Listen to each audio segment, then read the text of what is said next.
নমস্কাৰ ৰাখিছোঁ এক অত্যন্ত গুৰুত্বপূৰ্ণ খবৰ বিজেপিৰ সভাপতি দিলীপ শইকীয়াৰ বিৰুদ্ধে এতিয়া এজাহাৰ দাখিল কৰা হৈছে দিছপুৰ থানাত এজাহাৰ দাখিল কৰা হৈছে নিৰ্বাচনী আইন শৃংখলা ভংগ কৰাৰ অভিযোগ উত্থাপন হৈছে দিলীপ শইকীয়াৰ বিৰুদ্ধে আৰু সমান্তৰালকৈ বিৰোধী ঐক্য মঞ্চ এতিয়া এজাহাৰ দাখিল কৰিছে বুলি জানিব পৰা গৈছে আৰু এইদৰে এতিয়া শইকীয়াৰ বিৰুদ্ধে এজাহাৰ দাখিল কৰিছে বিৰোধী ঐক্য মঞ্চই দিছপুৰ থানাত এজাহাৰ দাখিল কৰিছে বিজেপিৰ ৰাজ্যিক সভাপতিগৰাকীৰ বিৰুদ্ধে বিজেপিৰ ভিডিঅ' কনফাৰেন্সত 10,000কৈ ভোট কৰ্তনৰ নিৰ্দেশ দিয়াৰ অভিযোগ উত্থাপন হৈছে দিলীপ শইকীয়াৰ বিৰুদ্ধে আৰু এইদৰে আচলতে আজিৰ দিনটোৰ এক ডাঙৰ খবৰ কিয়নো এইদৰে বিজেপিৰ ৰাজ্যিক সভাপতি দিলীপ শইকীয়াৰ বিৰুদ্ধে এতিয়া দিছপুৰ থানাত এজাহাৰ দাখিল কৰা হৈছে নিৰ্বাচনী আইন ভংগ কৰাৰ অভিযোগ উত্থাপন হৈছে দিলীপ শইকীয়াৰ বিৰুদ্ধে পুনৰলৈ কৰিছোঁ নিৰ্বাচনী আইন ভংগ কৰাৰ গুৰুতৰ অভিযোগ এতিয়া উত্থাপন হৈছে দিলীপ শইকীয়াৰ বিৰুদ্ধে আৰু যাৰ বাবে দিলীপ শইকীয়াৰ বিৰুদ্ধে এতিয়া দিছপুৰ থানাত এজাহাৰ দাখিল কৰা হৈছে বুলি জানিব পৰা গৈছে উল্লেখ কৰিব লাগিব যে বিজেপিৰ দলীয় এখন মিটিঙত ভিডিঅ' কনফাৰেন্স যোগে প্ৰতিটো সমষ্টিত 10,000কৈ ভোটাৰ কৰ্তন কৰাক লৈ মন্তব্য কৰিছিল দিলীপ শইকীয়াই পুনৰলৈ কৈছোঁ বিজেপিৰ দলীয় এখন মিটিঙত ভিডিঅ' কনফাৰেন্স যোগে প্ৰতিটো সমষ্টিত 10,000কৈ ভোটাৰ কৰ্তন কৰাক লৈ কৰিছিল মন্তব্য আৰু তাৰ পাছতে ডাঙৰ খাই উঠিছে বিৰোধী ঐক্য মঞ্চ আৰু আজি বিৰোধী ঐক্য মঞ্চৰ তৰফৰ পৰা দিছপুৰ থানাত এজাহাৰ দাখিল কৰা হৈছে বিজেপিৰ ৰাজ্যিক সভাপতি দিলীপ শইকীয়াৰ বিৰুদ্ধে বিৰোধী ঐক্য মঞ্চৰ তৰফৰ পৰা দাখিল কৰা হৈছে এজাহাৰ আৰু বিৰোধী ঐক্য মঞ্চত উপস্থিত আছিল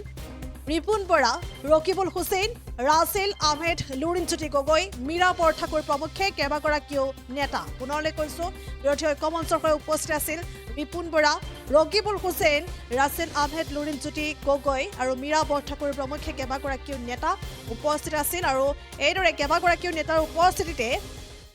দিছপুৰ থানাত এজাহাৰ দাখিল কৰা হৈছে বিজেপিৰ ৰাজ্যিক সভাপতি দিলীপ শইকীয়াৰ বিৰুদ্ধে লগতে উল্লেখ কৰিব লাগিব যে বিজেপিৰ বিৰুদ্ধে ভোট চুৰিৰ অভিযোগেৰে ৰাজ্যিক নিৰ্বাচনী আয়োগৰ বিৰুদ্ধে ঐক্যমঞ্চৰ প্ৰতিনিধি আৰু এইদৰে প্ৰতিনিধিয়ে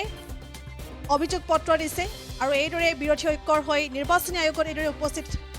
আছে সকলো আমি পুনৰ উল্লেখ কৰিছোঁ গুৰুত্বপূৰ্ণ খবৰ আজিৰ দিনটোত দিছপুৰ থানাত এজাহাৰ দাখিল কৰা হৈছে এইদৰে বিজেপিৰ ৰাজ্যিক সভাপতিগৰাকীৰ বিৰুদ্ধে লগতে উল্লেখ কৰিব লাগিব যে বিজেপি দলীয় এখন মিটিঙত ভিডিঅ' কনফাৰেন্স যোগে প্ৰতিটো সমষ্টিত 10,000কৈ ভোটাৰ কৰ্তন কৰাক লৈ বিশেষ মন্তব্য কৰিছিল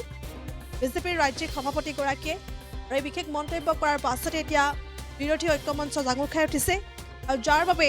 দিছপুৰ থানাত এজাহাৰ দাখিল কৰিছে আজিৰ দিনটোত সেই খবৰ জানিব পৰা গৈছে আৰু বিৰোধী ঐক্য মঞ্চৰ হৈ উপস্থিত আছিল ৰিপুন বৰা ৰকিবুল হুছেইন ৰাছেল আহমেদ লুৰিণজ্যোতি গগৈ মীৰা বৰঠাকুৰ প্ৰমুখ্যে কেইবাগৰাকীও নেতা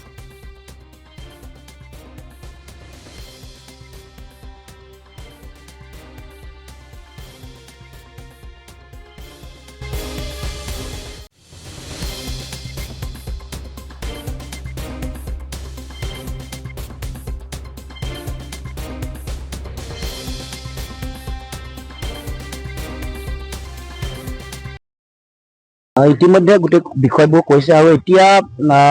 বিজেপিৰ হাতত নিৰ্বাচন জয় কৰিবৰ কাৰণে আৰু বেলেগ বিকল্পৰ বাট নাই ভোট চুৰি কৰাক বাদ দি তেওঁলোকৰ বেলেগ কোনো ৰাস্তা নাই কাৰণ জানে যে অসমৰ সকলো ৰাইজে বিজেপিৰ বিৰুদ্ধে ভোট দিবৰ কাৰণে ইতিমধ্যে ঐক্যবদ্ধ হৈছে আৰু আমাৰ বিৰোধী ৰাজনৈতিক দলসমূহ আমি ঐক্যবদ্ধভাৱে আগবাঢ়িছো এই সময়ত সেইকাৰণে এই ভোট চুৰি কৰাৰ যি ঘটনা এই ঘটনা আগতেই আমি অসমৰ্থিত সূত্ৰত আমি গম পাইছিলোঁ আগতে 31টা লক্ষ্য কৰি লৈছে য'ত ভোট কাটিব নামবোৰ মোৰ লগতে আছে এতিয়া 60টালৈ এক্সটেণ্ড কৰিছে দিলীপ শইকীয়া ডাঙৰীয়া তেওঁলোকৰ যি আনুষ্ঠানিক তেওঁলোকৰ দলৰ যি সভা আছে সেইকাৰণে এই কথাটো যদি মিছা হয় তেওঁলোকে ভিডিঅ' যিটো হৈছে ভিডিঅ' কনফাৰেন্সত যিটো কথা পাতিছে সেইটো পাব্লিক কৰি দিয়ে কিন্তু পাব্লিক কৰিবলৈ ভয় কৰিছে কিয় আগতে 31টা সমষ্টিত ভোট তেওঁলোকৰ কটাৰ লক্ষ্য আছিলে তালিকাসহ আছে মোৰ লগত মই তালিকাখন দি দিব পাৰোঁ এতিয়া 60টালৈ এক্সটেণ্ড কৰিছে সংখ্যাও নিৰ্ধাৰণ কৰি দিছিলে সেই সময়ত আছে 10,000 ন্যূনতম 10,000 সেই 31টা হয়তো এতিয়া সেই 60টালৈ যেতিয়া এক্সটেণ্ড কৰিছে তেতিয়া 500 পৰা 10,000 গতিকে এইটো তেওঁলোকৰ অন্তৰ্নিহিত লক্ষ্য আৰু এটা হাউচ নাম্বাৰত বেলেগৰ পৰা বাহিৰৰ পৰা মানুহ আহি 20গৰাকী 30গৰাকী মানুহৰ নাম সোমোৱা কথাটো গুৱাহাটীতে প্ৰমাণ হৈ গৈছে এটা হাউচ নাম্বাৰ 4গৰাকী তেওঁলোকৰ সদস্য আছে, ভোটাৰ আছে, আৰু তাৰ বিপৰীতে বাহিৰৰ পৰা অহা বহিৰাগত একে হাউচ নাম্বাৰত 22গৰাকী 40গৰাকী ভোটাৰৰ নাম ওলাইছে যাদৱ উপাধি।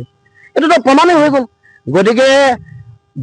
যিটো কাম বেআইনী কাম দিলীপ শইকীয়াই কৰিছে, তেওঁক তাৎক্ষণিকভাৱে তেওঁক পৰায়ত্ব কৰিব লাগে, এইটো আমি দাবী উত্থাপন কৰিছো। আৰু এইটো যদি তেওঁলোকে যিটো কথা কৈ আছে, তেওঁলোকৰ ভিডিঅ' কনফাৰেন্সিং ৰাজহুৱা কৰিবৰ কাৰণে অসমৰ মুখ্যমন্ত্ৰীৰ সৎসাহস নাই কিয়? আৰু তেওঁলোকৰ এইবাৰ একমাত্ৰ লক্ষ্য ভোট চুৰি কৰি নিৰ্বাচন পাৰ হোৱা, এইটোৱে তেওঁলোকৰ মূল লক্ষ্য। নহ'লে অন্যথা এইবাৰ তেওঁলোকে 26ৰ নিৰ্বাচন অতি ভয়াৱহভাৱে তেওঁলোকে পৰাজিত হ'ব। আৰু আমি অল পাৰ্টি ডেলিগেশ্যন সকলোবিলাক আমাৰ বিৰোধী দল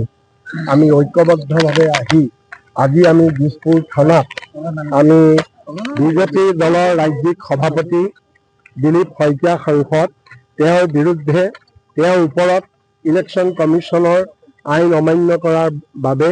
আৰু ৰিপ্ৰেজেণ্টেশ্যন অফ পিপুলছ এক্ট ভংগ কৰাৰ বাবে পুলিচক তেওঁৰ ওপৰত কাৰ্যব্যৱস্থা ল'বৰ কাৰণে আমি আজি এখন মেমৰেণ্ডাম দাখিল কৰিছোঁ। আমাৰ অভিযোগটো হৈছে এইটোৱেই যে যোৱা 4 জানুৱাৰী তাৰিখে দিলীপ শইকীয়া ডাঙৰীয়াই যি ভিডিঅ' কনফাৰেন্স কৰিছিল, এই ভিডিঅ'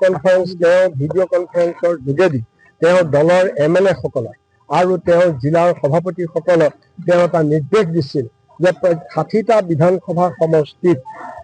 যিবিলাক মানুহে